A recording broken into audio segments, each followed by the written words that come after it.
Ooh.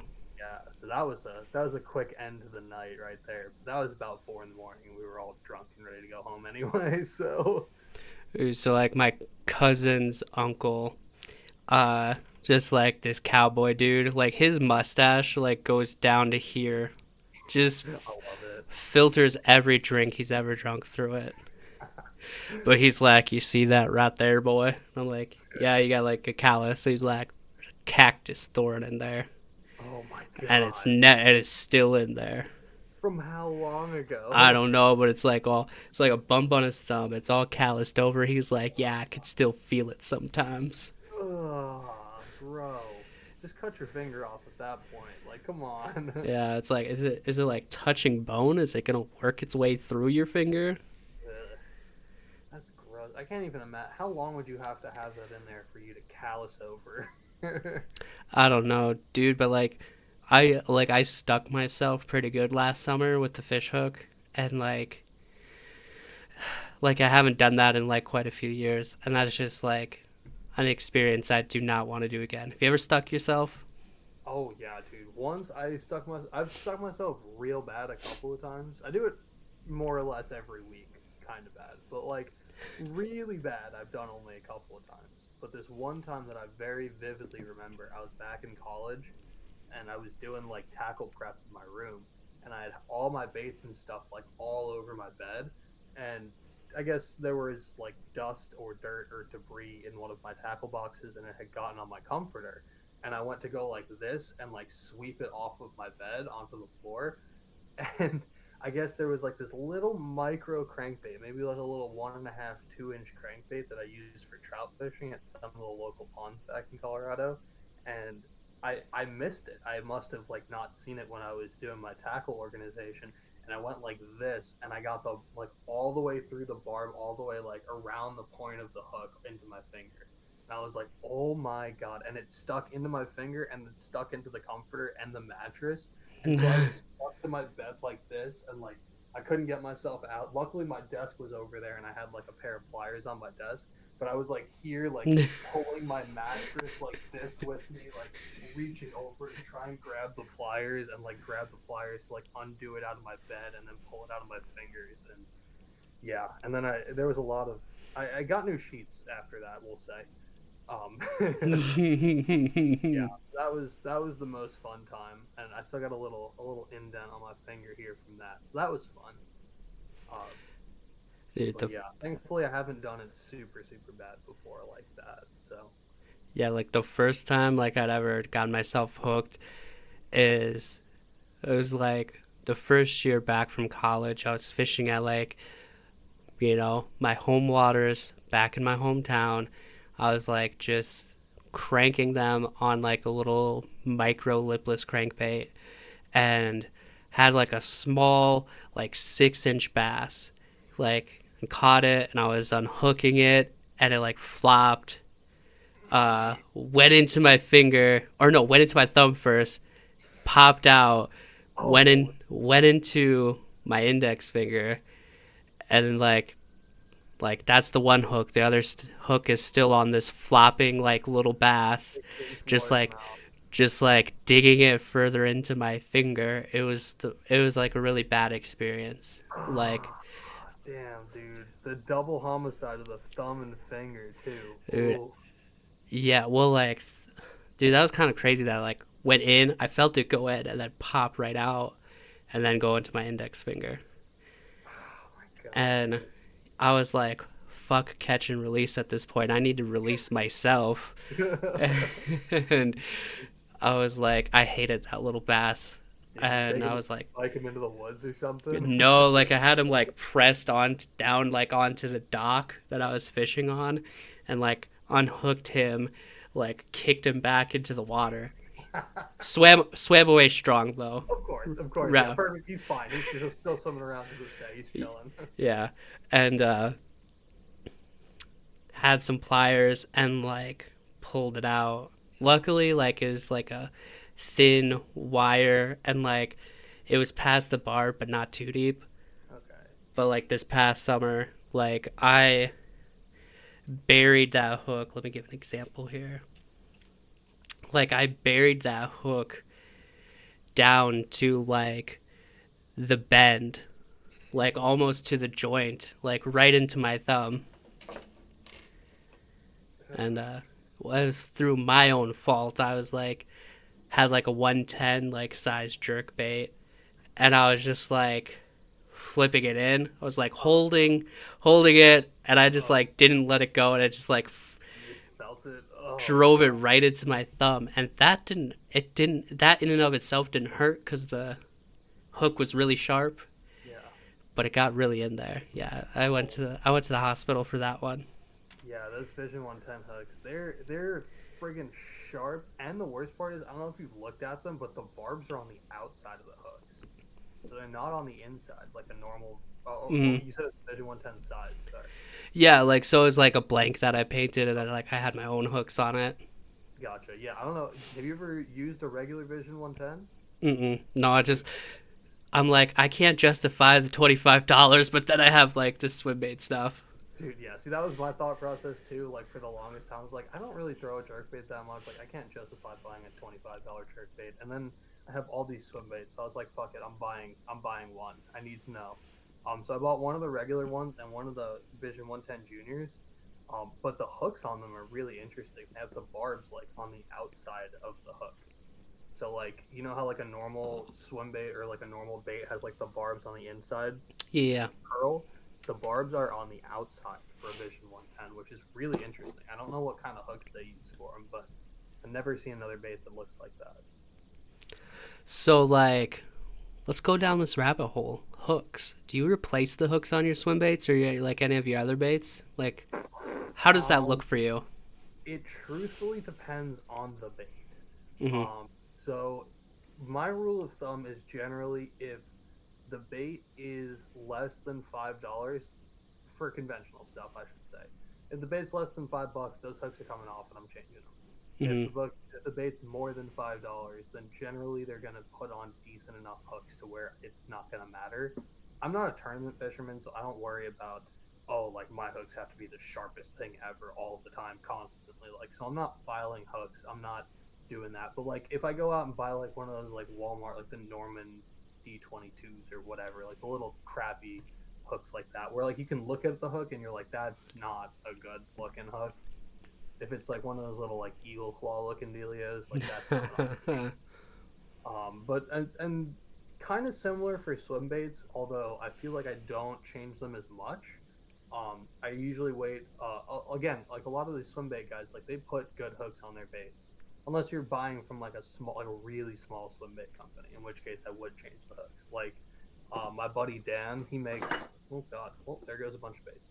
My buddy Dan makes like wake baits and stuff.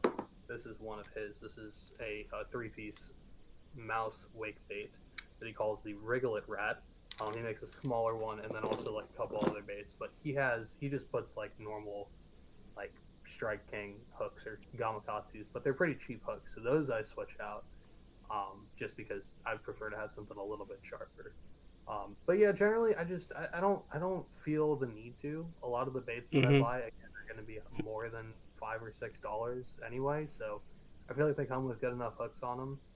And especially with swim baits, the hooks and the weight of the hooks will change how fast or slow the bait sinks. It's something you have to take into account, especially with those big baits, just because they're really finely tuned. But yeah, generally, if I will change the hooks, I will change to something a little bit smaller than what they come with. Um, Mhm. I know you didn't ask about that, but I'm going to tell you anyway. But yeah, something a little bit smaller generally. I usually like to go with lighter wire hooks, so I usually go with like the owner like the ST36s, I think, are the real good ones that I like. Mhm. 34s or something like that. They're like the normal like round bend offset shanks or whatever the hell they are. I don't know. But I've also been experimenting with a couple of other hook brands. Those quad hooks, those quattros. Those are pretty Yeah. sweet. I've got those on one of the classes, and those things are scary hooks. There's some good hooks. They're friggin' scary. Yeah. Um, Like you're already scared of like hooking yourself with trebles versus like now you have an additional point on that hook. Yeah, yeah, you got the 4 points, and they're just so sharp. Like they hook fish and like they'll like I have had so many times on that clash where like I can't even get the fish's mouth open because it's pinned shut because of the hooks. And it's like I don't want to do this. This is scary to me. Like they're great hooks and they get the job done for sure, but to hook them too well, some might say. Especially like if you like catch like a smaller fish, or like you guys have pickerel and we have pike up Oh here. my Dude, god. like I caught a pike on that Gantarelle and I was like, this thing's not coming in the kayak at all. I was like off to the side with my pliers, like getting it out of its mouth. It's like it's not going in the net because it's a small one. If it was a bigger one, it'd have been a different story. But it's like it's a Yeah. small one. It's not coming near me. No. They will hook you 7 times and not feel bad about it one bit. Yeah, I hate those little snot rockets. Yeah, I again, like I'm not very particular with most of the stuff that I use. So in terms of hook brands, again, like I like the owner ones, but I like VMC's. We have a lot of VMC hooks in like the Dixie near me, so I find myself using a lot of their hooks. Um, BKK makes some good hooks as well. Those are the ones that come stock on the draw. Are the BKK Hmm. the talons or spear points or something like that? But they're really good hooks as well. They're just a little bit heavier. But yeah, it's very dependent on the bait and everything. So very long way of answering your short question. Dude, that's all What right. about Oh, you? Are you a bait hooker changer? Are you a hook guy? I'm not really a hook guy, but like one thing that I've learned is like I will like test the sharpness of the hooks, um, because fishing with a musky guy before, like after we were walleye fishing, but like after every walleye he caught, like he was like filing his hook. Mm. And oh, I'm gonna give away his secret right now. So is the fall, and we were using jigging wraps. Oh man, you musky guys, yeah. Oh, oh, jigging wraps in the fall for walleye. Like that's the juice. Okay, jigging wraps, fall, walleye. Heard loud and clear. I got a walleye spot. I'm trying it out. If I don't catch anything, I'm flying to South Dakota and I'm beating you. That's all right. We can go fishing afterwards.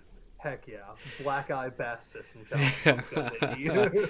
Ooh, that's gonna be the new thing. It's like Fight Club bass fishing. First rule about Fight Club bass: you don't talk about where you catch your biggins. No spot birding. Dude, But yeah. like Oh my gosh. I'm not super like a lot of these swim baits. Like I haven't changed the hooks out. A lot of my stock bait, like a lot of my conventional stuff, haven't changed the hooks out. Like um, I don't know. It's not something like super like important to me. But Yeah. let's go back a little bit. I kind of got off on like it's like you were like, oh, what's gonna happen with like your YouTube, and then I went into like BFS, and we got off on all these rabbit holes. What's going on with your YouTube? What do you got planned? Oh geez, man. I don't really have plans. I don't plan things. I just kind of go. I just go and do it, and then it happens. I'd like to do a lot more swim bait stuff. I like to do reviews and stuff. I think that like a fully unbiased review is kind of hard to come by, especially these days on YouTube. Everyone's always like, "Oh, this, that, and the other, and this company sucks, and this company's the one that makes the best." And you have people who are like, "I only use Guggen, or I only use Sixth Sense, or I only use this, that, and the other." And like everybody's got their thoughts and stuff. I've just never been one of those people where I'm like, oh, that brand has green on it, so I'm not gonna touch it, or like, oh, this one's got a big six on it, like that must mean it's good. Like I don't care about that. I'm gonna fish it if I think it looks cool, and then if it catches fish, I'm gonna buy more of it. And if it doesn't work, then it goes in the back of the tackle box, and that's that.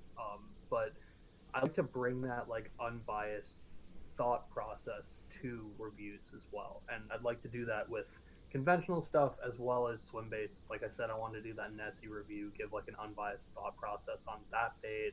Um, I have a couple other swim baits, like the Six Sense Hangover I just recently picked up. Took that out today for a little bit.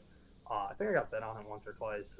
But like just stuff like that, like just to give like a fully unbiased review on stuff that people either think is really good or people think is really bad, or just have like the internet or the fishing community divided on it.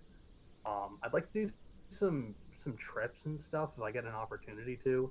it's kind of difficult with work and everything. But like maybe do like a couple of like smaller mini series style trips to upstate or New York City. I've wanted to do like how John B does like his casting concrete series. Yeah, yeah. I've always kind of wanted to do something like that, but like New York City. I feel like that'd be kind of cool. But you never know. I don't know. Well, I always have these big goals and aspirations, and like I've got a box of 70 different challenge video style baits sitting over here in the corner, and I've done absolutely nothing with them. Um, but like just more and better is really the name of the game this year. I'm trying to make more content, and I'm trying to make the content that I make better. So yeah, that's kind of the long and short of it. Um, I'd like to do more swim bait stuff, but I'm not a good swim bait fisherman, so probably not. I'd like to do more fun stuff, but it just whatever happens. One thing that I actually started doing recently was like a lot of backwoods kayak fishing. I did a couple of those, filmed a couple of those videos. Those will be coming out at some point pretty soon.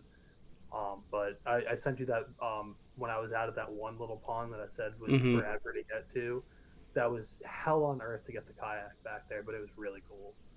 So I'd like to do some more stuff like that, just like get out of my comfort zone a little bit, fish some new places.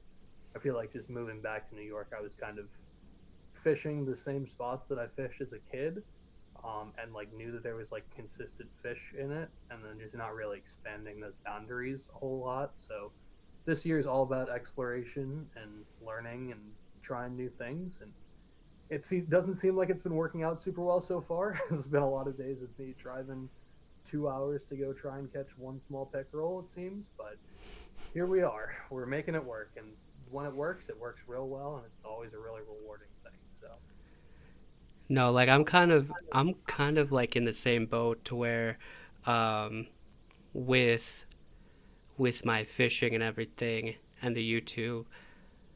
So like tomorrow I have a trip planned because there's two reservoirs around my area that stock lake trout. And heck yeah, you were telling me about the lake trout, man. yeah, and so the one I'm going to also holds the state record for brook trout, Oh shit! So there's a lot of. which, Are there other trout species in there as yeah, well? so there's rainbow, there's brook trout, there's lake trout, and then they have perch as well, yellow Okay, perch. nice, Yeah, nice. so it's like an eclectic mix. Um, but so I'm gonna go there tomorrow, cause like, yeah, that brook trout, that state record, I think it's like 11 pounds. That's a big trout, but Dude, that's seems attainable. that's a massive like brook trout. I haven't caught a brook trout like over 15 inches, like, Mm. you know. So I'm excited for that. I'll probably be throwing like a depths 115, and then like the BFS stuff. I think that'll be like a cool mix. Um, but then yeah, like trips, trying to go other places. So like my next month, my buddies that live over at Lake Oahe are coming to go fly fishing. I went with them Sick. last year, yeah. So like they'll be fly fishing. I'll be like doing the BFS stuff. So that'll be really cool. But then I also want to go to Lake Oahe with them because that's like around my hometown area, and fish for like big smallmouth. I've never caught a smallmouth in my life, and I live in Really? arguably, yeah, I live in like one of the best smallmouth like fishing states in the country, and like I've not caught a smallmouth in my life. Dude, you gotta get after. I've caught very few smallmouth myself. I think my biggest smallmouth is like maybe 2 pounds. But like, dude, you gotta get after them. They're fun fish. Dude, so the one time, like while my girlfriend and I were in college, we went to this lake, and this old grandpa was flirting with her, like while we were fishing with the bank, and he's like, "Here, have a minner." Oh This, god, get her this, with the old minnow treat, yeah. He's like, "Have a minner," and she caught a 3 pound smallmouth. dude. You're joking. No, like from the bank, I was like freaking out. I was like, "Oh my god, this is cool!" Like, I was like, "This is the biggest smallmouth I've ever seen." Dude, that's insane. It's always stuff like that. My buddy went My buddy Jack and his girlfriend did like a little 2 week trip up in Canada. Actually, they were, I think, BC area somewhere, but they went up into like the backwoods and just did like a 2 week canoe float in the middle of nowhere. And he was telling me, like, showing me pictures and sending me videos and stuff. And he's like, "Oh yeah, like Maddie went out today with me and like caught a 5 pound smallmouth on a jerk. Like, she doesn't fish. She's never been. She's like, I'm just gonna go out on a like just on the canoe with you, and we're gonna go fishing." And like 15 minutes into the day, she catches the biggest smallmouth that they see the entire trip. And he's been out fishing for like 5 days before this. He's catching a lot of fish, but like nothing like that. And like first 15 minutes of her fishing, giant 5 pound smallmouth. It's really funny because like I'll hear my girlfriend's like voice in the back of my head while I'm fishing if I'm just by myself, and she'll be like, "Slow down." And I'm like, that's when I start catching fish because I tend to fish like way too fast. Yeah, that's something I struggle with as well. Is like I feel like I always fish really fast. It's just I'm impatient. I'm an impatient dude. What can you do? So like yeah, tomorrow gonna go on this hunt for a lake trout, which I think will be a lot of fun. Like there's a couple guys in this area that have it like figured out. I'm just not one of them. And Well, maybe tomorrow you'll start to figure it out. yeah, so and especially like on a depths 115 would be like super cool. That would be sick. And then so like that's gonna be a whole video. It might be a series depending on like what the outcome is tomorrow. Cause I'll go out on my kayak and hammer it out, and we'll see what happens. Um, but like I think regardless, if I don't catch like the lake trout, like I'm kind of assuming I'm gonna catch other stuff. Yeah, I mean, it seems like there's a really good population of just like a bunch of different fish species out there. So even if you're not getting, I imagine you'll at least see a lake trout tomorrow. But if you don't, like, it seems like there's still enough to like, like the perch, the different trout species, the rainbows, and like everything else. Like it seems like a good fishery. So I feel like you'll catch at least something. And you Yeah, and have to it's pull off the BFS setup to do it, but I think you'll catch something. yeah, like oh, and that's the thing. It's like if I'm not gonna catch anything, and then at depths 115, it's not like a huge bait by any means, but like that'll be really cool. I'm really looking forward to that. Regardless if I catch the lake trout tomorrow or not, like it'll be cinematic. Like my vision is to have it be cinematic, kind of some narration in there, and have like a really aesthetic video. Yeah, And yeah, that's like kind of the vision. But then also going out and just trying to swim bait fish more, BFS fish. This year is going to be like part of the focus as well. But then like I've had this vision for like the last 2 years, um, of like going back to my hometown, going back to like the home waters that I've fished, growing up, and like having more knowledge, having more experience, more gear, different gear, and fishing these places that I fished growing up and like have caught like good fish out of. So I think that'll kind of be like I'm envisioning it as like a movie. So that's like the big idea for this year, and there's the big idea for like last year. It just didn't happen though. yeah. Well, that would be sick. I think that's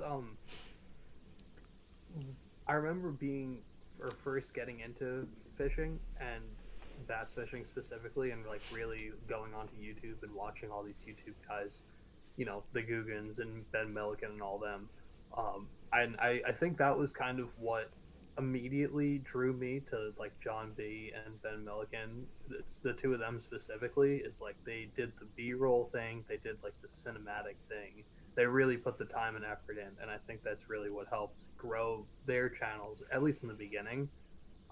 And then obviously them being really good fishermen kind of helped spur that along. And then all the success and money didn't hurt, obviously. But yeah, I think that like the cinematic thing is really what sets you apart, in terms of like making fishing content, because anybody can go out and put a put a camera on their chest and talk to it and catch a couple Hmm. of fish, put it on YouTube, make a video. But like, you really want to make it so it's not just a fishing video, but an enjoyable fishing video where you sit there and you watch it, and then the video ends and you're like, oh, I thought I just started watching that. Mhm. And like, I think that making it more cinematic in that way is something that I'm striving for as well. But if that's something that you're looking for, I think it's going to be really beneficial for the growth of the Buyer Lure Company channel. Yeah, for sure. And like, okay, so like when I reached out to you, like, uh, when you were like still going to college, we were around like the same kind of like number of subscribers, but like throughout this time that we've uh have gone back and forth messaging and have like known each other and been of like supporting each other, I feel like you've been a lot more consistent. So you've had like a lot more consistent growth versus like my work life and stuff has changed a lot since like moving back and everything. So like haven't been as consistent. So that's also the name of the game for this year is to be more consistent. Yep, consistency is key. Like, I would ideally like to be posting a video every like 3 or 4 days. Mm-hmm. I don't. I probably will never get to that point, but like that would be the dream. But yeah, dude, like I really found like a lot of the thing like I when I was starting my YouTube channel, I was like, oh, how do I grow this? How do I become the next fishing YouTube star? And the long and short of it is I'm not going to be like. There's a very small chance that I strike it big and become like the next John B or the next Ben Milligan or something, where I just wake up one day and have 1 million subscribers and a house in Texas and shit like that. But like when I started, I really wanted to learn about how to try and grow my channel a bit, and it seemed like the two things that people really gravitate towards is obviously giveaways. If you give people things, they like to grow, they support you because they're like, oh well, I can potentially win some stuff. So giveaways help a lot, but the main thing is just being consistent, just constantly Mm-hmm. posting. If you post a video every day, every 2 days, every 3 or 4 days, as long as it's consistent, whatever it is, like that's the main thing to just kind of get that growth that you're really looking for. Um, at least as far as I've got 850 subscribers, so it's not like I can really talk about growth. But like a year ago, I had 350 or 400 subscribers or something. So like the consistency definitely it makes a difference for sure. Mm-hmm. It's not going to So be like an amazing night and day difference where like if you post every day for a month, you're going to get a bajillion subscribers. But like you would see a difference for sure. Like I think Weston Smith way back in the day, he did that. He was like, "Oh, I'm going to post every day for a month or something," and I think he went from like 4,000 to like 50,000 subscribers in that month or something. So like it's hard work, but like that consistency really does pay off. no, for sure. And like my goal is to like okay, like one, do the podcast, like try to do an episode once a week. And then like try to upload on the YouTube channel once a week. Um, and then like for the Buyer Lure Co. like YouTube channel, like sprinkling like little shorts here and there. Because that helps out too. But yeah, being consistent. Um, as far as like a giveaway goes, like you're gonna get like the first sneak peek of this. Oh man. So like I just bought this on Underground and I got a hell of a deal on it. Okay. So this is a Depths 175, Ooh. but like if you can tell, it's like in rough shape. Yeah, not the best condition. Missing its eyes, just like mine. Yeah, My 250 doesn't have eyes anymore either. missing its eyes, like pretty scuffed up and whatever. But so like the challenging part about like painting these is like they have the silicone or whatever like skin. Yeah. So that's soft, yeah. Yeah, so but once I hit 1,000 subscribers, like this is getting refurbished and is gonna go out to a subscriber Oh shoot. because I got this for $35. That's a first of all steal on a 175. I feel like people have been selling those things for super cheap, but steal on a 175, that's crazy. For sure, yeah. Like if you go to I Tackle mean, to be fair, Warehouse, yeah. To be fair, that's not in good condition. Didn't No. come with hooks or anything, but it's a 175. Like that's a bait. That's a 70 $80 bait, or 60 $70 bait or something like that, right? Yeah, I think on Tackle Warehouse they retail for $110. Really? That, oh damn. Yeah, and so like uh repaint it, refurbish it, and like send it out to somebody. That'd be dope. Dude, I'm thinking brown trout. That would be really cool. Did Dude, you that see Dream Catchers Fishing? They came out with a brown trout canine color or tiny yeah, clash like color or something. yeah, I've seen that. I kind of want one. It looks so weird, dude. I don't know how I feel about it. Like I get it kind of looks like a brown trout, but it really doesn't. Like I feel like they would have done a lot better job on that color. You know, like it's very ugh, it's very mediocre. Like I feel like it's one of those like first this is my first paint job. Let me know what you think, guys. You know, like it feels like something that like someone just whipped up in 30 minutes and was like, yeah, this is good. Okay, like I'm gonna have to like double look on this because I've seen like some brown trout like canines and TKs. There are some really good ones out there, and that's why like this one I was like, it's fine, I guess. It's kind of like that the tiny clash that you have, the is it the toxic gill or whatever, the green and purple gill color? Yeah, Yeah, so it's an interesting bait. It feels like one of those Florida specific baits for me. Like it feels like one of those baits that the guys in Florida would kill it on, and then that's only because they have that tannic tea-colored water where it looks like a normal bluegill. But if you fish that in like any normal body of water, like it's just like the brightest like green and purple, like I don't know. I don't. It's a cool looking bait. It looks dope, and I'm sure it gets bit. It's not for me though. I'm not like out of all the Tiny Clash color drops. That one I was like, I probably missed that one. yeah, it's like I'm looking at it right now. It's like a little bit. It's very basic, right? Like it doesn't look like there's all Yeah, too much to it. It's just like little spots and like you could definitely do a better job of it yeah. for sure. Is what Okay, I'm like saying. versus. Have you seen like recently Throwback posted like some wake walkers in a brown trout pattern? No, I have. Wait, maybe. Hang on. I will look at it right now. Throwback baits. No, not throw up. Oh God, that's Jesus Christ. Don't don't look up hashtag throwback on Instagram because it's a lot of girls shaking their ass. I'm just gonna say, just so you know. Oh damn, I didn't see these. These look sick though. Aren't those cool? Those are really cool. Damn. Wow. Yeah, like that's a good looking brown trout color. But like the Yeah, DRT one, it's like, it's fine. yeah. It's like a really simplified versus like like I had to get this because like I seen you had the K9 in like the bass color, but their bass color is super cool. Insane, dude. Yeah. Yeah, One thing that I will caution you on though is you will notice that thing's gonna get rashed up real quick. There's something about like the Clash Nines with like that super lifelike paint on it. They just get rashed up real. I mean, all the DRT baits get rashed up pretty quick, but especially those like really lifelike ones, the paint tends to come off them pretty quick.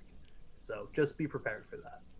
hmm, But I mean, you can fish those baits with no paint on them, and they'll still get bit, so it doesn't even matter. yeah, for real. Oh, like one thing that really like just chapped my khakis from the other day. Hold the thought. Did you just say chapped my khakis? Yeah, you've never heard that. Wow, this has been great, dude. I think it's about time we wrap this podcast up. Oh my god, that is the worst thing ever. That's like rustled my jimmies, but like the good version. Oh man, well, like I work with kids, and so like I try not to swear in front of them, and I'll be like, I You're just can't, like, oh, flibber sticks and stuff like that. yeah, I can't, I try to like keep it somewhat appropriate, even though they say like some really outlandish stuff. Um, so like the other day on YouTube, I had, and YouTube does this weird thing. I don't know if you've ever experienced this. So I was like on a growth spurt, and was like looking at it fairly consistency, and it went from like 464 to subscribers, and the next time I looked, it was like 470, and then it was like 486, then 497, and then like 501, and then like I looked right now, and it's like I looked like the next day, and it was like 492, and then I looked today, it's like 482. Oh, weird. Yeah. I haven't noticed it gone like that much of a fluctuation, but I have noticed like a couple of subscribers here and there. Like it'll go up like one, two, three a day or something like that, and then like it'll drop off or like it'll go back down two or something. So I don't know why. I've never experienced it that much though, to where it's like a 20 subscriber difference like that. Yeah, that was like super weird, and I like looked it up, and it's like it was one of those things where there's like some conflicting information, but it was like if somebody like subscribes but then doesn't watch like another video or something right away, like Oh, it drops really? off. So I'm like I'm wondering when I upload next if it'll go back up or what will Maybe. happen because it was really weird. Yeah, that is kind of strange. I don't know. YouTube's very, very strange with the way that they do their analytics and their views and such. Mhm. But And that's and like YouTube's kind of been like more my focus than like any other thing because like TikTok's kind of weird. Like Instagram's like you can't really like grow on there like you used to be able to yeah, before they switch things up. yeah, I think YouTube will kind of be the mainstay in terms of content production. Like any sort of longer form anything will just kind of always be perpetually YouTube. Like there's always like other sites like Vimeo and I guess Live Leak. I don't even know if that still exists anymore. That's going back to like middle school, high school. Man, did you have the pleasure of going through Live Leak as a wee lad, or uh, were you saved from that? no, I was a pretty sheltered child. Oh, good God. I was a sheltered child until I went to school. And then at school, my friends were like, hey, have you seen a beheading video today? And I was like, no. They're like, Jesus. here you go. And I was like, great. It's 9:48 on a Tuesday. Can we not do this? Yeah, Live Leak was one of those. Because they always had like those weird, like, the school computers always had like the proxy servers where like you couldn't get on certain things. Hmm. So like you couldn't go on YouTube or like Miniclip or any of the gaming sites or anything. But they didn't know about Live Leak, so you could watch like people getting run over by trains and hit by car and just like the worst stuff, and they couldn't do anything about it because they didn't know. And so yeah, So couldn't like watch SpongeBob, but watch Live Leak videos for sure. so like with our school computers, like if you just put in like YouTube, like it wouldn't pop up. It'd be like blocked. But if you like, it'd be HTTP, Yeah, colon YouTube. www. Yeah. Yeah, but if you put like the HTTP and then you put an S in there, YouTube would pop up. Oh no way. As so like we could watch. That was like the hack, and you could watch YouTube on it. And then like my girlfriend had a hack. She's like if I load Netflix onto my and she went to a different school. She's like if I loaded Netflix at home on my school computer on my home Wi-Fi and then had it up when I went to school, it would still like play and she could access Netflix and watch Netflix in school. Oh, that would be dope. So you just like kind of sneak by. That Hmm. yeah. We unfortunately, I wish that I was a smarter child. I could have gotten away with a whole lot more. There were people doing some heinous stuff in high school. Just some absolute bad bad things. My high school was a mess. I grew up in the Midwest, so like in South Dakota, like I graduated with 20 kids, and so like yeah, like there was like some bad things, like as far as partying, drinking, drugs, things like that, um, which I'm not gonna say too much about because I work with kids now, but like the kids I work with are like little murderers, so there's not too much to say about what they've gotten themselves into. Yeah, like I've been noticing that more and more, especially nowadays. Like I feel like kids have always been like that because they don't understand right from wrong, right? Because they haven't learned right from wrong just yet. So they just say things and do things because they think it's funny or they think it's okay.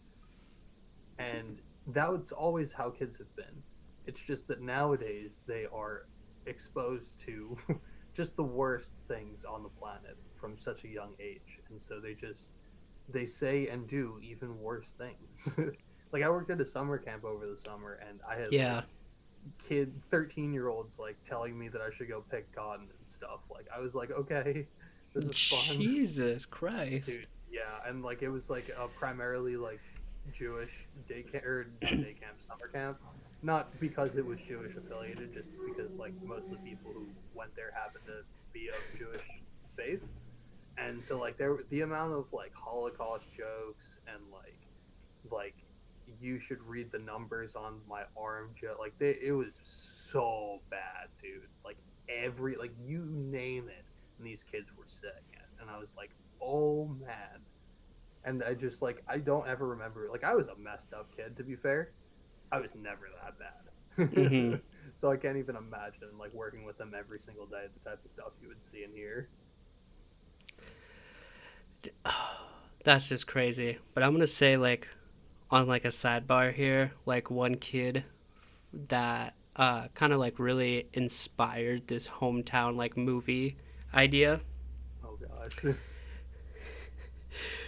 At one of my home lakes that I fished a ton of, uh, a couple years ago at an ice fishing tournament, the guy that puts this ice fishing tournament together has this rule to where if you have a tip up, are you familiar with what a tip up is?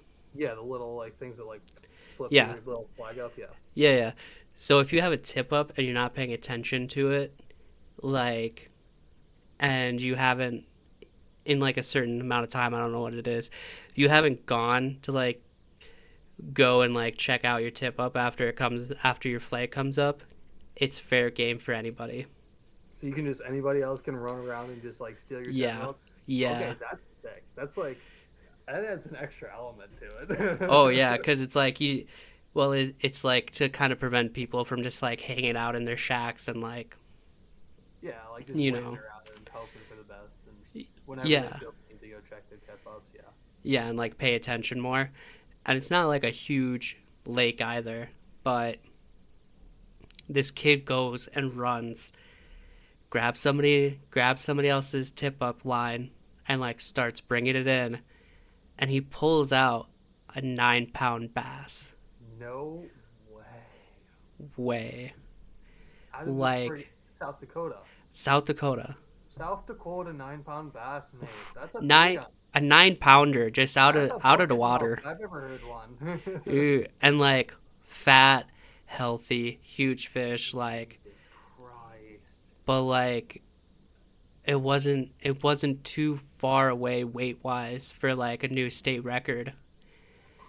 That's And I'm insane. just like, I was like, are you fucking kidding me? That's awesome. Well, I was a little jealous at first, but then I'm like, that's Oh, awesome for this, little kid. And um, I'll find the picture and I'll send it to you because this fish yeah. is huge. Please do.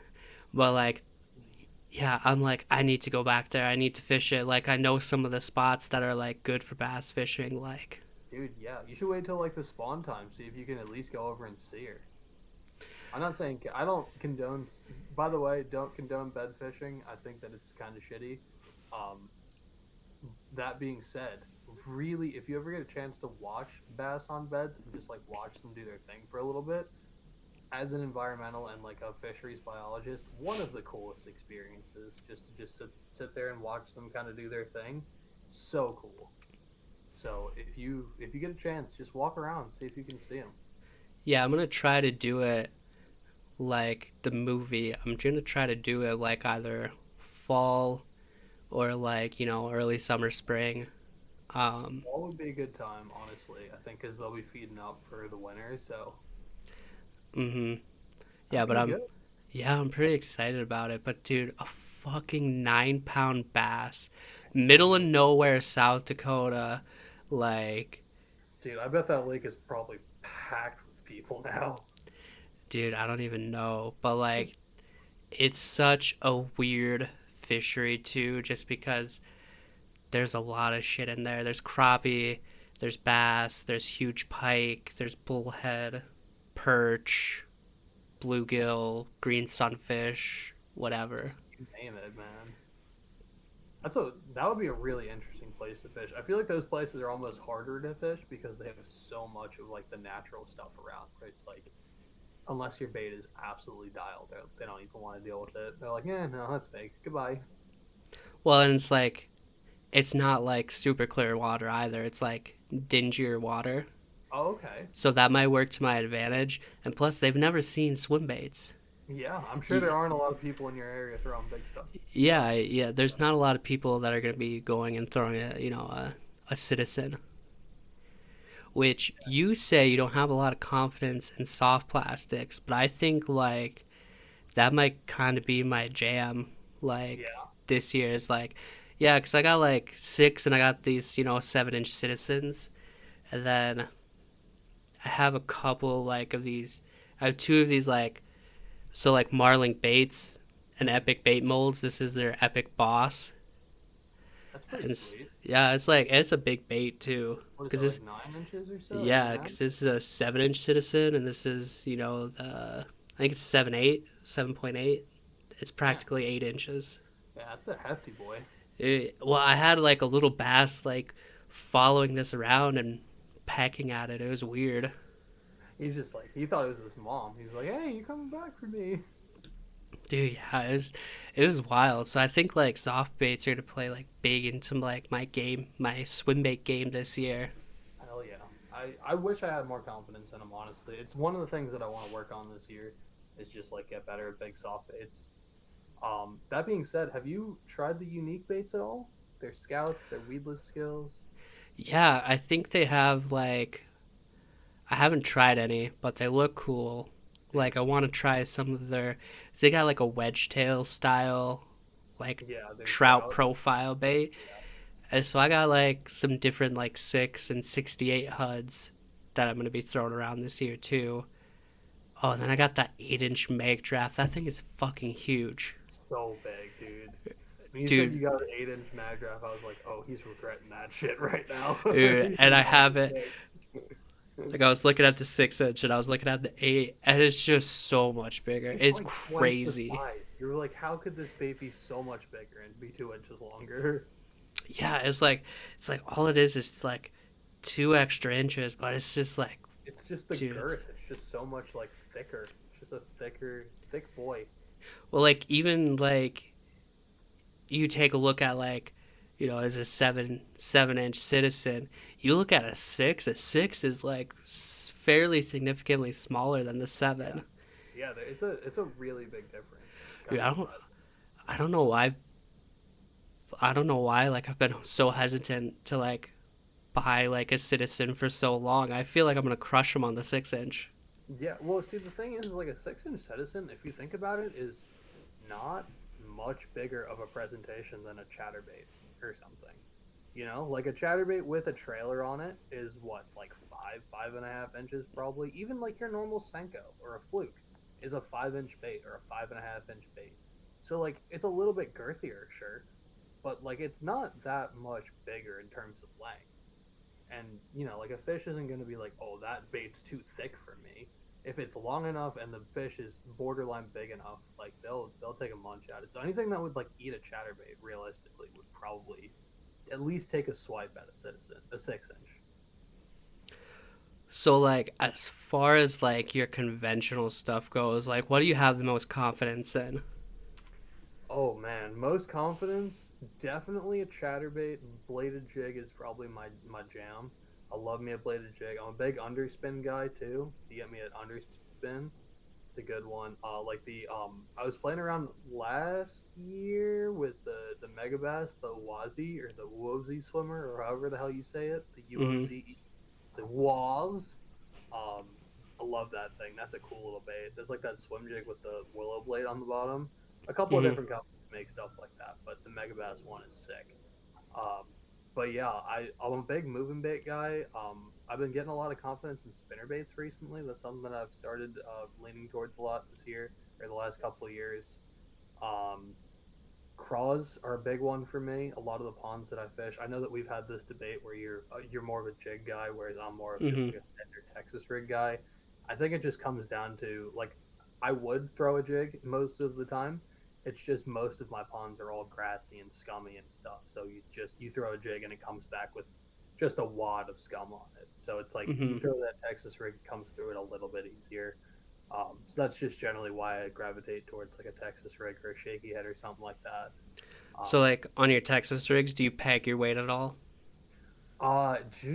Depends. Very much so depends. I have noticed that I peg the weight if I'm dragging it a lot more. Just because again, it's coming through that scum, and if you have that the weight pegged, it keeps it together. It keeps like one presentation, one little piece. So when you pop it, it actually comes out of the grass a little bit better. So I'll do it for that. If I'm flipping really, really heavy stuff, I will. But a lot of the lighter, like if I'm flipping around a dock or like just like some reeds, like hard reed line or something, or like some lighter brush, sometimes like I won't peg my weight. I do think that it makes a little bit of a difference when it falls separately. It falls a little bit more naturally. So if I can get away with not pegging it, I do, which I think is how you tend to hear people talk about it. I just think that 9 times out of 10, or I guess maybe 7 times out of 10, the situation kind of calls for a peg. Which is not a such sentence that I thought I would ever say, but yeah, I guess I like pegging for sure. Yeah, see, I'm not into pegging. I don't peg my Texas rig. Dude, you got to try pegging from time to time. Every once in a while, it's necessary, you know. Just it makes everything a little bit better. Oh my god. Dude, that might be the soundbite for the reel. Jesus Christ. Oh man. Clip it, clip it. All right. Dude, but yeah, generally I tend to have like my Texas rig like unpegged, but I'm like the total opposite. I've never caught a chatterbait fish. Really? Dude, Really? I love me a bladed jig. Bladed jig is my jam. I've noticed, especially nowadays, the regular, like the Z-Man chatterbaits, don't work quite as well. I think it has something to do with the vibration. Everybody's throwing a chatterbait, so the fish just kind of get accustomed to that vibration. But if you can find one with a little bit of a different like chatter to it, that's you'll notice you get a lot more action on those. Like the Picasso, they make the shock blade. I think Hmm. that's one of my go tos for sure. That was Aaron Martin's, rest in peace. He designed that. Uh, Friggin' fantastic angler, and just yeah, he made a dialed little bait for sure. But those are good. The Z-Man, not the jackhammers, the The elites the or Evos? whatever, the Evos, yeah. Those are pretty sweet. Those are essentially just the jackhammer. I had to look that up. I was like, why are these a thing? But essentially, it's just a jackhammer, but they just don't have to pay for the patent anymore. So that's why they're a little bit cheaper. Oh, Yeah, but they're the same components. They're the same, pretty much exactly, as the jackhammer. And I think they'll probably start phasing the jackhammer out since they don't have to have it anymore. Um, but yeah, that's definitely something that I love to throw. And if you're having an issue with bladed jigs, I would definitely suggest that shock blade. That's a good one for sure. Um, but they're a little expensive, is the one thing. I think they're like $12 or something. So, if you're not, again, someone who likes to throw a chatterbait all the time, then maybe not. Um, yeah. So like I've been throwing like a spinnerbait more this year, yeah. uh, which is kind of wild when you see like these places where there's trout and bass, like trout trying to eat or like following your spinnerbait. Hmm. Um, but I did pick up like some of the like micro. I think they're like the chatterbait flashback minis, or Yep. like Those the BFS ones or the ultralight chatterbaits. So I'm gonna use those for BFS this year. But then some dude like commented on like my short or like one of my videos. It's like, hey, maybe try like uh, a fluke or like a grub on the back of your chatterbaits versus like a paddle tail swim bait. Oh yeah, that's the other thing is we didn't even go over trailers. Man, that might be a big thing too. Yeah, so you usually use a paddle tail swim bait. Is that Well, your yeah, go-to? it's like what I've seen like other people use. So I was like, that must be what I should be using. So it depends on the paddle tail. Okay. Which ones are you using? Just whatever. I Just like know for whatever. I've used like the Strike Kings. I've used like the Kitex. Yup. So that might be part of your problem right Oh, there. damn it. Gosh darn it, dude. So you should have led with that. All right. So here we go. Diagnosing issues. Um, the Kitex, the Strike Kings do it a little bit, but the Kitex do it a lot. Because they're so soft and they have such a wide kicking action to them. When you put them on the back of the chatterbait, the tail of it actually tends to kick upwards, which looks super unnatural. It's just kind of like the tail will kind of kick vertically facing up. So the chatterbait will be like this, and then the tail will kind of skew up this way, and so it'll kick like up here, and that looks super unnatural. So you want, if you're gonna use a swim bait, you want one with less action, which is Hmm. funny for a trailer on a chatterbait. So like the Reaction Innovation Skinny Dipper is a good one for that. Um, Berkeley makes a is it the Grass Pig? I think that one's a decent chatterbait trailer. But yeah, a Fluke is a great chatterbait trailer as well because it has no action by itself really. It's just got like that little wavy tail, and so that will just kind of move with the chatterbait Hmm. almost and give it more of a lifelike action. Um, Oh, what's up? the dude also said like, oh, try out like one of those like Rapala Crush City, like I think it's the freeloader where it's just Yeah, like the straight tail worm. yeah. So I was about to say they have a lot of like chatterbait specific trailers that they've been coming out with. So the Crush City, the Rapala one, that freeloader is one that just recently came out. Whoa, whoa, whoa! Wind that back. What'd you say? The Rapala Crush City freeloader. Rapala, the Rapala ones.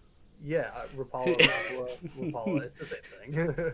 I say Rapala. It's tomato, tomato, Mario, Mario. It's the bad, the bad. Anyway, you say ruffle your khakis or whatever. I say Rapala. We're all different. Yeah. But yeah. So the Crush City one's good. I'm a big fan of the Gambler Komodos. They're it's very similar, but it's actually got like a fork tail, similar to like what a fluke would have, but it's flipped, so it's a vertical tail, so it actually looks like a bait fish, very very similar to like the soft plastic tail on that the paperweight, the TSG, Yeah, yeah. the taxi shad.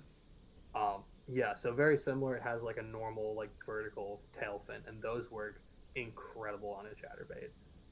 But there's a bunch of other ones. There's Z-Man makes the Razor Shad or whatever. That's a good one. Um, which I think they just came out with, which is hilarious. Like they went so long without having a trailer to go on their chatterbait. Everybody else came out with one before they did. But yeah, like there's anything generally with a chatterbait, the less action that you get on a trailer, the better. You just want something to accentuate the action of the chatterbait itself. Um, Yeah, I will say. So like, great information. Just like reminded me of something else. Okay, so Z Man, the Elastec stuff. yes. I was super stoked because I picked up like these little shad fries for their like, yeah, these Z-Man shad fries. They're like little 1 inch micro finesse, like in their micro finesse line, Okay. and they're just like a little shad profile, like paddle tail swim bait. And I put one of those on, and I was fishing at this place where there's like trout, but then there's also like these huge creek chubs, like just big chongus creek chubs. Monster creeks. Yeah, and I was like, this Elastec, I'm gonna like be able to catch more fish with this. Like it's gonna be great. I love little paddle tails. Those creek chubs like literally bit the tail off It's of crazy. They that don't even have any Elastec. teeth. How could they possibly? I don't know. And like so I switched back to like the Berkeley like ripple shad, the little like 2 inch swim bait I was using. And yeah, they were like not biting the tail off that and then catching like trout with it. So it was really weird. I was a little disappointed, but I'll have to like test it out more. Yeah. I'm surprised that that was the Z-Man, like the Elastec stuff, right? Yeah, because I was like, before I was like showing my girlfriend, I was like, look at this. This is the coolest thing. And then the creek chubs are just taking it. They That's just bit the little paddle tail right off. wild. but then they were still hitting it like without the paddle tails. So I was kind of fishing it like a little bit of like a fluke. Weird. Creek chub are strange. I've only ever caught one or two, but there's some strange fish. We had razorback chubs in Colorado, which was a endangered species, and they're really interesting looking. They're so you know how like creek chubs, they're just normal like flat-ish Hmm. fish on the top of their heads. So razorbacks, as the name would suggest, they have like a raised back that's kind of like a ridge almost. It's not Hmm. like sharp, but like it comes to a point and it goes all the way down, like just behind where their head is, and they have like this big hump that goes all the way down their body. You can see them like swimming around. Sometimes you see like their humps like sticking out the water a little bit in the creeks and stuff. That was always a cool time in Colorado. Well, it's kind of wild. Yeah, I really wish I got out and did more like trout fishing, like creek fishing and stuff out there. I really like again, like I was very hesitant to because that's what everybody else was doing. Like everyone's like, "Oh, gotta go up to the Dream Stream this weekend." And it's like, yeah, you and every other person in the state. Like, good job. Yeah, like when we were there and like fishing the Rockies, that was really cool. I didn't catch my target species, which was a like the specific cutthroat trout for like the Rockies, whatever it was. I can't Yeah, remember now. greenback cutthroat, I think is probably what you're going. Greenback cutthroat, that's what it Big was. fish, Colorado. Yeah, so I was like really stoked, but I did catch some brown trout like on one of the lakes there, and then I caught like a brook trout out of one of the streams, so it was cool. Yeah, it's a beautiful. Even if you're not catching anything out there, dude, it's just a beautiful place to be. You know, It was it gets damn cold, but Jesus, it's so pretty. it was like really wild too because we were doing this hike. I think it's like Bear Lake or something is where you start, For sure. and then in Rocky Mountain State Park or National Park, or whatever, and then it's this hike, and there's continuously like more like alpine lakes as you go up, Hmm. and it's like we're gonna fish these alpine lakes as we go up in this 5 mile hike or whatever. Get to the first lake, frozen solid, Yep. and like the lower lake was like, I mean, this was like beginning of November, so we don't know, but the ranger says it's open, but like, so like the Bear Lake was open, and we get to that first lake and it was frozen solid. And we're like, we're turning around. Damn. Back to Bear Lake. Yeah, well, you can't even fish that one either. Oh, really? They're not fishing allowed in that. There's no fishing, and like the one staff was like, "Oh, there's no fish in there." Yeah, okay, for It sure. probably has monsters. For sure, yeah. They don't put up no fishing signs if there's no fish in there. They wouldn't bother. They'd let people mess around and do their thing. No kidding. But like, yeah, that was that was like the extent of our fishing in Colorado. Cause that's why I wanted to link up is to like do something besides trout fishing. Cause like trout are cool, but it's not like my main thing that I like to do. Yeah, no, I definitely get that. And like again, like I grew up living and loving striper saltwater fishing, and then bass fishing and trout fishing was something very foreign to me. So like it definitely like I I will always have that deep love for saltwater striper fishing. You know, it's just it's not what I do anymore. But I again like if you I think I was also very hesitant that first like couple of years being out in Colorado. Like I don't really know what I'm doing. Like I'll just go fish this one pond that I know that they stock twice a year, and that's that, and it's easy fishing or whatever. But yeah, man, I wish you had a chance to come out. We would have gone out and ripped some. I'll get up to South Dakota at some point though. I'll come out and we'll go fish that spot with the 9 pounder in it. Yeah, and like the area that I'm in right now, like out here in like the Black Hills, like Mount Rushmore is in this area, kind of the claim to fame for this area, Mount It is Rushmore and South Crazy Dakota Horse. thing. Yeah, um, one of the most underrated trout fisheries in the country, in my opinion, because like we have like some pretty great trout fishing, and then like that's kind of my side hustle is like Airbnb taking people trout fishing. Yeah, dude, you giving all your secrets away. People are gonna start coming up to South Dakota. It's gonna be the new Colorado. Yeah, I mean I don't think so. Like it's like, what are you gonna do? You're gonna look at Mount Rushmore for 5 minutes, and then I'm gonna say this about my home state: Mount Rushmore overrated. Yeah, that's But there's huge fish in the lake next to Mount Rushmore. really okay. Dude, there's Dude, like, that would be a YouTube video. That would be sick.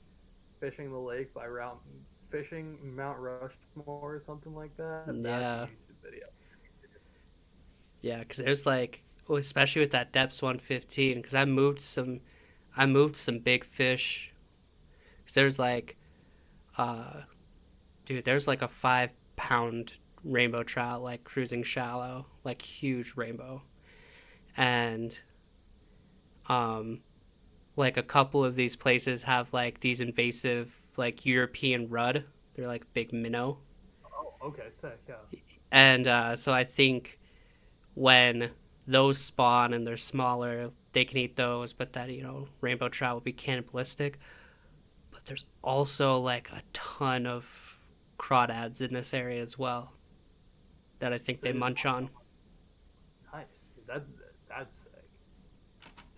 I again would love to get out and do some fishing with you at some point. It seems like such a cool little spot. Again, like you said, very underrated. It seems, and that's my favorite kind of fishery is the underrated ones. So we'll definitely have to we'll make some plans at some point. I would love to get like a mini boat and then do like a cross country tour with a mini boat. I feel like that would be sick. Oh, kind of like SB fishing. Yeah, yeah, like SB fishing, but like not all 50 states. Like maybe like go to South Dakota, go to Colorado, go back or something like that. Yeah, because like the when he was in South Dakota, the lake that he fished here, I would say is like my home water right now. Oh, okay, really?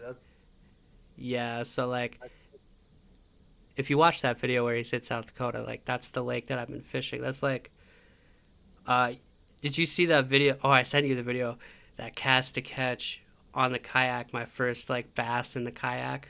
yeah, yeah. Yeah, that's where that lake is. Oh no way, that's that same lake. Okay. Yeah, so if you go back, you can like watch his video. Like, yeah, it's the same lake, and there's good bass. There's like big trout and like big pike in there. Damn. I think when he went to Colorado, he fished like all the way on the south. I was like I wanted to go fish with him so bad. I was like, dude, I would love to fish with you when you come to Colorado. And he messaged me back on like he commented back on Insta or on YouTube. He's like, dude, yeah, definitely. And then he was 7 hours south from me. Yeah, like that's like how I was. I like commented like it's like, well, he coming to South Dakota? 'Cause I thought he was gonna come to like one of like the like really great. I'm like fish like the river, Yeah. or fish like one of like the really good like the glacier lakes over on the east side of the state that like have huge smallmouth. I was like, those are only a couple hours from me. I would totally drive there to like go just meet him, but yeah, way over Dang. on the other side of the state. Yeah, man.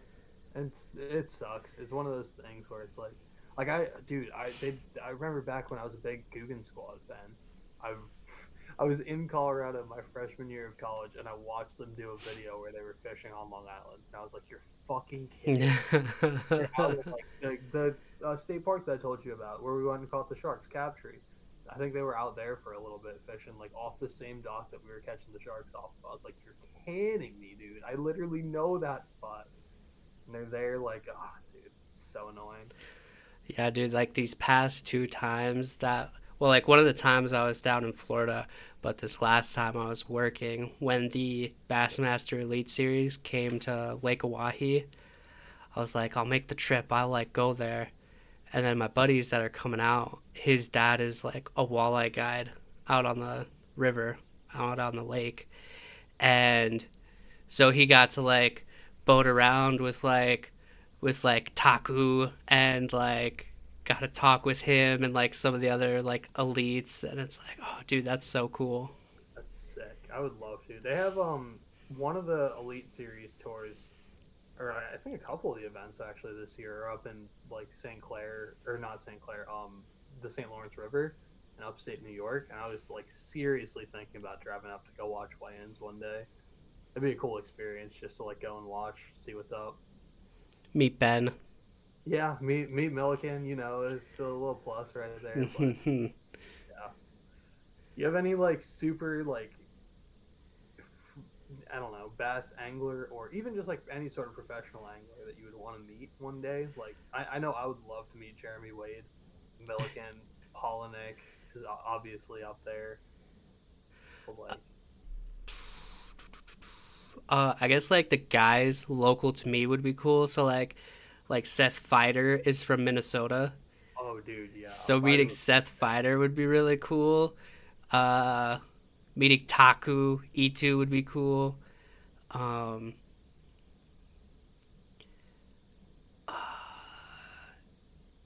some of like the swim bait guys on the series would be cool, like Matty Wong, Ben Milliken, um, I feel Brandon like I'd Polinick. Zaldane a little bit. Like, I feel like Zaldane would be like a fun. I hear he's a pretty nice dude. I hear he's like a very down to earth. Like a lot of those, like I hear Scott Martin and like those guys can be a little stuck up, but I hear that he's a pretty down to earth dude. Yeah, I think Mike Iaconelli would be a trip. Dude, Mike, I passed him one day. He lives What? in New Jersey. He lives in New Yeah, Jersey. So he's like just south from me. And so I was driving in New Jersey. I was driving from Long Island to like Philadelphia, Pennsylvania or something. And so I had to drive through New Jersey. I think I was dropping off like we were like redoing the patio and we had like rocks that we didn't use. And so we were like returning the extra rocks to this random place in Philadelphia. And so I was driving down the highway and then just the oncoming lane and like the left lane just going past me is this giant purple pickup truck. just It's this. like this huge bass. I'm like, who the fuck? And I just see like the big Toyota thing on the side, and I'm like, no way that was Mike Iaconelli. Dude, just this huge Toyota Tundra that A goes by. It's massive Mike fucking Iaconelli. Tundra. I was like, dude, no way. Yeah, the big kayak on top with like the big Hobie with the like shark logo like the old Bombers had. That thing is sick. That's a sick kayak. Yeah, he'd be really cool. Um, as far as like YouTubers go, that I think would be cool to meet. John B. He seems like really cool. Like I've always watched him. Uh, well, like I said, Milliken would be really cool. Who else?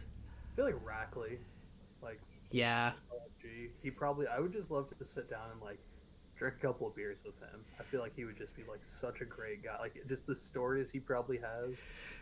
he so like when I first started watching him and he sniffed a fish, I was like, I gotta do that. I gotta see what it smells like. It's not good. It's like it smells like a fish. Yeah, it's just not. It's what you would expect, honestly. I think like Marshall be just a trip to meet the homeless fisherman. Dude, yeah, he's a homie for sure. I You feel you like he would be real fun. you're like one of his top 5 favorite YouTube channels to watch. Dude, I know. I saw that. I was like, no, no way. Now I gotta keep it going. I was like, well, I was thinking about quitting, but now I can never quit. I gotta keep going so Marshall can watch me. Dude, yeah. If anybody, it's just for Marshall. That's so funny.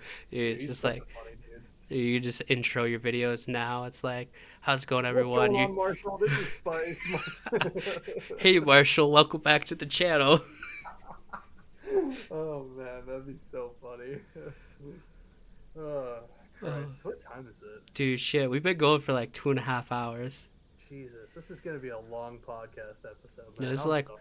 there's multiple trips to work for people. Oh yeah, this is like, oh man, one of the Elite Series guys could listen to this all the way from Texas to friggin' Oahe. Oh man, yeah, we should probably wrap it up. Like, fuck, I'll probably have you on here at some other point in time. Yeah, dude, absolutely. This was super fun. If you ever want to have me on again, I'm more than happy to shoot the shit with you, talk about some random dumb stuff. But you can make fun of my Rapala pronunciation, and make fun of your little kid lingo, and it'll be great. No, dude, it was fun, and like this is our first interaction. That's like not just us sending messages to each other. Yeah, it's just like little voice messages and stuff. But this is, yeah, full on conversation. It's And really you know how I act, what I'm like. I'm a weird dude. Congratulations. it's okay. Like Now we're you're all stuck a little bit with weird. me. Dude, so it's really funny because my girlfriend's like it's like she's like, "Who you messaging?" She's like, "Are you messaging Spice again?" And I'm like, "Yeah." That's so funny. She probably thinks I'm like some stripper or something. She- Oh man. yeah, Well, yeah. I it's like like to. yeah, it's like Hmm? I'm not cheating on you. I'm just messaging this random guy I met on the internet. This dude who lives in New York. Yeah, no, it's nothing, babe. Don't worry about uh, it. It's chill. Yeah, no. yeah, it's we're just talking about fishing, babe. Oh gosh, it's so funny. No, this is great though. Like, great first. What a pick for the first guest on the podcast, first video podcast. Like, Dude, yeah, I'm again honored to be here. Stoked to be the first guest. Excited to see where the podcast goes. Obviously, I've been listening on the old episodes, but now that I'm in here, I'm gonna have to listen to this one and hear myself talk. Obviously. now you're gonna be like, I'm so cringe. Yeah. Oh gosh, I can't even imagine. This probably sounds awful through my Chromebook terrible microphone. Oh my god, watch me like fuck something up to where like nothing's recording.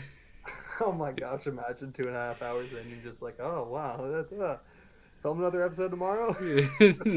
Same time tomorrow, guys. Yeah, man. Oh All shit. right, yeah, this was super fun, man. I'm gonna go eat some dinner, take a poo, and yeah, it's good talking. Yeah, I'm probably gonna go do the same thing, except we're going fishing on the kayak. Oh, friggin' jealous. Enjoy. Catch me a biggin', man. I'll send you pics. Yeah, please do. Please do. All right, we'll talk to you later then. All right, man. I'll catch you later.